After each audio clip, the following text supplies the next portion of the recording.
nih ngobrol bareng podcast. Yoi, Ketemu lagi sama aku Ulfa. aku Ama. Dan di episode kali ini kita bakal ngobrolin tentang prokrastinasi. Wow, apa tuh prokrastinasi? Sulit banget nih lidahnya mau ngomong kayak gitu. Penuh penekanan. Jadi prokrastinasi merupakan tindakan menunda pekerjaan atau tugas yang seharusnya diselesaikan pada waktu yang sudah ditentukan gitu. Ayo, siapa nih yang suka jadi deadlineer? Suka nunda-nunda kerjaan? Ada tugas, tapi kayak udahlah besok-besok aja. Udahlah hari ini nyantai-nyantai aja dulu. Besok aja pas sudah mepet-mepet baru ngerjain gitu kan. Biasanya orang suka gitu nih. Iya, sebenarnya prokrastinasi ini apa ya, kegiatan lumrah yang dilakukan mungkin ya mahasiswa rata-rata kayak gini lah, anak-anak sekolah rata-rata kayak gini, cuman nggak tahu aja istilah ilmiahnya atau istilah kerennya tuh prokrastinasi gitu. Atau sekarang mungkin teman-teman yang lagi dengerin podcast ini lebih pahamnya deadlineer ya, orang-orang yang suka ngerjain apa-apa deadline, apa-apa dikejar deadline gitu. Nah, prokrastinasi ini, Fa, itu tuh sebenarnya suatu respon aktif untuk menunda suatu yang dilakukan secara sadar.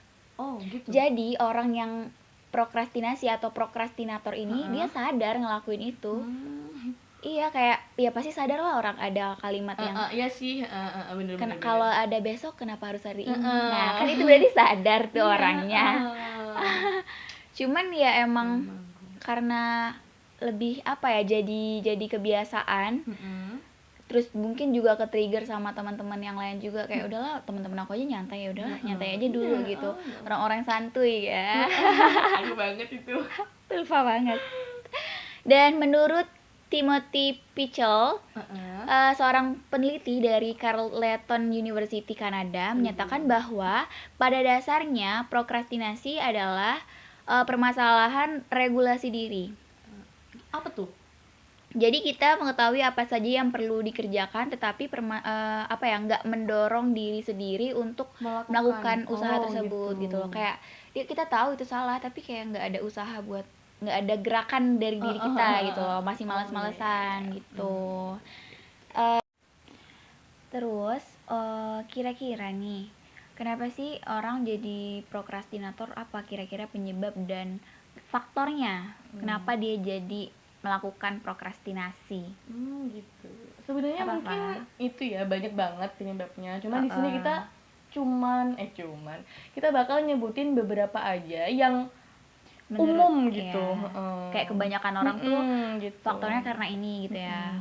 Jadi beberapa penyebab yang mungkin menyebabkan orang-orang melakukan tindakan prokrastinasi ini, yang pertama adalah karena disorganisasi waktu gitu. Apa tuh? Mereka cenderung suka membuang-buang waktu gitu. Manajemen waktunya Manajemen waktunya itu kurang gitu. berantakan. Kok kurang? Iya gitu. Terus yang kedua itu ada disorganisasi lingkungan. Nah, lingkungan yang tidak nyaman ini juga bisa membuat seseorang buat enggan untuk melakukan pekerjaannya dan malah lebih memilih untuk menundanya gitu. Atau bisa juga karena teman-temannya gitu. ke-trigger ya sama-sama temen yang santuy gitu. Ya udahlah nanti aja gitu ya. Terus ada juga yang Apa? stres dan kelelahan gitu. Karena stres dan kelelahan juga bisa membuat seseorang untuk melakukan tindakan prokrastinasi. Ia tidak mampu untuk mengerjakan tugas secara maksimal, sehingga dia akan terus menunda-nunda pekerjaan tersebut sampai ia tidak merasa lelah atau stres gitu. Jadi kan jadi deadline banget gitu. Ya karena stres dia kayak merasa butuh istirahat gitu ya. Ya mungkin ini juga kenapa kita selalu buat apa ya, biar kita nggak stres gitu kan. Jadi kita lebih ngeorganisir waktu tadi gitu. Manajemen waktunya bener-bener diperhatiin gitu, mana yang buat kita ngerjain tugas, mana yang buat kita istirahat gitu. Jadi Mana yang waktu buat main. mana yang buat main. Jadi waktu ada tugas atau ada pekerjaan yang mendadak, kita nggak ngerasa terbebani banget nggak gitu. keteteran juga. Iya. Terus ada lagi nggak? Ada lagi nih, karena rendahnya pendekatan terhadap tugas gitu. Tugas mau dideketin. Iya dong gini. PDKT sama tugasnya kurang. Hmm. Itu gimana? Prokrastinasi ini tuh bisa disebabkan karena kurangnya pemahaman seseorang akan tugas yang dikerjakan. Nah, kalau mereka nggak paham kan, jadi dia tuh kesulitan dan lebih memilih untuk menunda pekerjaan tersebut daripada melakukannya gitu. Terus kayak karena dia nggak paham jadi males kan, nggak ngerti gitu. Dan dari beberapa faktor itu ya apa ya, mungkin relate lah sama teman-teman. Iya nih aku prokrastinator gara-gara ini nih, karena aku nggak paham sama tugasnya. Aku karena aku suka kelelahan, karena aku stres, jadi aku jadi prokrastinator. Nah, Ama nih, setelah tadi kita tahu penyebab dan faktor apa aja yang bikin seseorang buat lakuin prokrastinasi, kita juga harus tahu dong gimana cara mengatasinya, ya nggak sih? Masa kita ngasih tahu faktor dan penyebabnya, masa kita nggak ngasih cara menyelesaikannya? Iya, makanya kali ini nah setelah kita tahu tadi penyebabnya, di sini Ama nih bakal jelasin gimana sih cara ngatasin tindakan prokrastinasi ini. Nah, gimana, Ma? Oke, jadi dari apa ya, tim nih, tim ngobrol bareng podcast sudah menyimpulkan, sudah nge-research beberapa artikel psikologi dan jurnal psikologi yang ngebahas tentang prokrastinasi. Untuk para prokrastinator dan deadliner, ini adalah cara yang ampuh, bisa kalian tempuh, bisa kalian aplikasikan ke kehidupan kalian sehari-hari untuk mengatasi prokrastinasi. Oke, coba kita dengerin apa nih, Ma? Oke, yang pertama itu ubah cara pandang kalian, ubah cara pandang kita tentang suatu tugas atau pekerjaan itu. Kalau misalnya biasanya kita dikasih tugas terus apa ya, ngerasa udahlah kita ngerjain tugas cuman buat nilai doang gitu-gitu. Iya, lebih ke apa, ubah cara pandang kita gimana kalau seandainya kita ngerjain tugas itu manfaatnya apa ke kita. Terus kita ada apa ya, pengetahuan baru apa yang bakal kita dapet, kayak gitu-gitu. Mungkin kayak lebih positif aja mikirnya. Tuh ubah cara pandang yang dari yang kayak negatif, agak negatif terus lebih ke yang positif gitu. Yang kedua itu ada fokus pada kenyataan. Fokus pada kenyataan ini bisa kita bisa kita lakukan dengan cara kita buat jadwal dari pagi atau mungkin seminggu, dari awal minggu nih, hari Minggu kita untuk ke Senin sampai ke minggunya lagi kita buat jadwal kira-kira pekerjaan apa atau kegiatan apa yang bakal kita lakuin gitu. Kita buat journey gitu loh, lebih biar lebih tahu jadwal-jadwalnya dan sebisa mungkin kita bakal ngikutin kegiatan sesuai jadwal yang udah kita buat gitu. Biar nggak ada nggak ada nunda-nunda kerjaan lagi, jadi sesuai jadwal lah gitu. Oke. Terus yang apa lagi? Ketiga itu jangan banyak alasan. Nih, kebanyakan nih para deadliner atau prokrastinator, ya mungkin aku juga sih, karena masih suka kayak gitu. Mungkin Ulfa juga. Ini kayaknya Ulfa banget sih. Yang aku sering gini biasanya. Ayo ngerjain tugas dulu, bentar orang masih minggu depan lagi kok ngumpulnya gitu. Tuh, ntar aja deh, belum mood gitu kan. Nah, hal-hal yang kayak gitu diminimalisir atau dikurangin banget lah. Jangan sampai kita banyak alasan cuman karena nggak mau ngerjain tugas itu. Sebisa mungkin ya kalau misalnya dikasih tugasnya hari ini, ya malamnya atau besoknya udah kita kerjain biar nggak numpuk kan sama tugas-tugas yang baru dateng. Iya.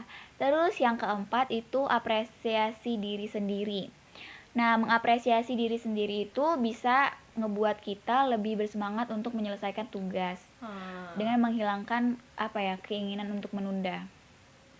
Nah, apresiasi ini bisa dilakukan dengan hal yang sederhana, misalnya kayak kita atau kalian nih selesai ngerjain tugas, kalian bisa ngeluangin waktu kayak buat beli es krim atau nonton drakor gitu, atau kayak abis ngerjain tugas ini aku bakal streaming K-pop atau apa gitu. Berarti maksudnya lebih ke nge-reward diri sendiri. Lebih ke nge-reward diri gitu.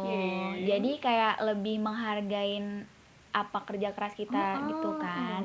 Jadi setelah stres udah nggak stres berkepanjangan lagi gitu, kayak refreshing, jadi lebih fresh lagi, bisa ngerjain tugas yang bakal datang selanjutnya gitu. Jadi ini nih teman-teman yang udah tadi disebutin sama Ama, cara mengatasi dari tindakan prokrastinasi ini.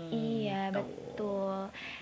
Semoga aja apa ya cara-cara yang udah kita jelasin tadi bisa ngebantu teman-teman untuk mengurangi lah gitu ya. Iya, mengurangi prokrastinasi gitu. Jadi stoplah buat jadi prokrastinator atau deadliner, biar semuanya tuh jadi sesuai sama jadwal dan target kita gitu kan. Lebih parahnya lagi nih, prokrastinasi tuh dapat menyebabin apa sih, Fah?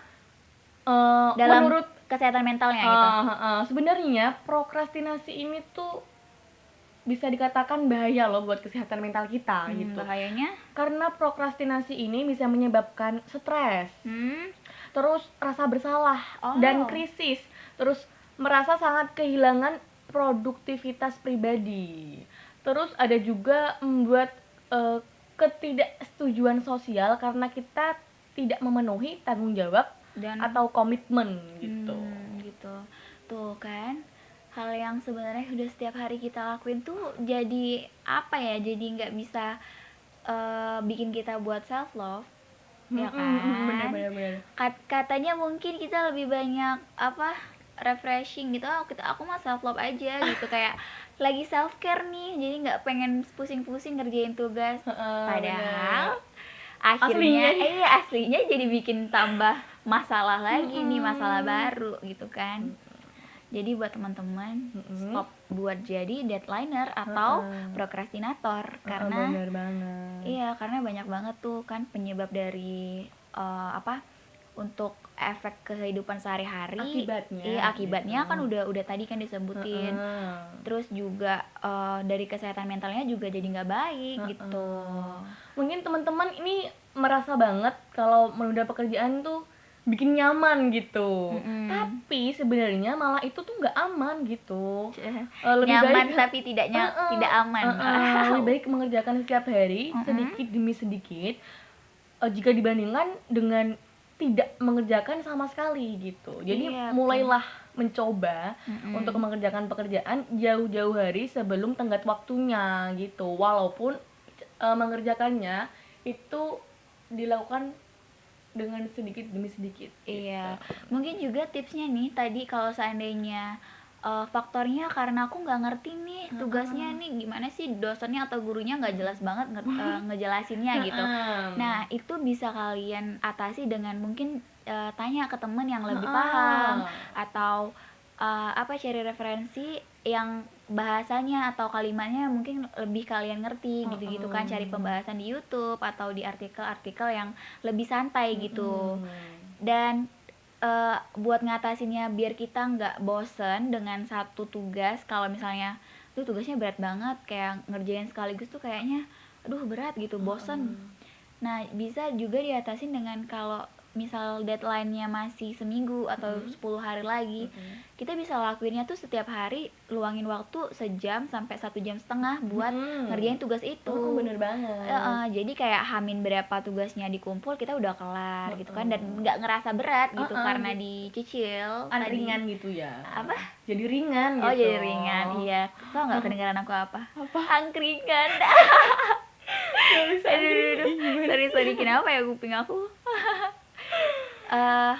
Mungkin dalam pembahasan prokrastinasi ini teman-teman dari apa yang kita sampaikan tadi bisa menambahkan wawasan kalian, informasi untuk kalian juga tentang prokrastinator dan hal baik dan hal nggak baiknya gitu ya, untuk gitu. Teman-teman gitu. Dan mungkin ini adalah podcast episode terakhir kita gitu. Iya, episode terakhir kita karena emang programnya udah kelar.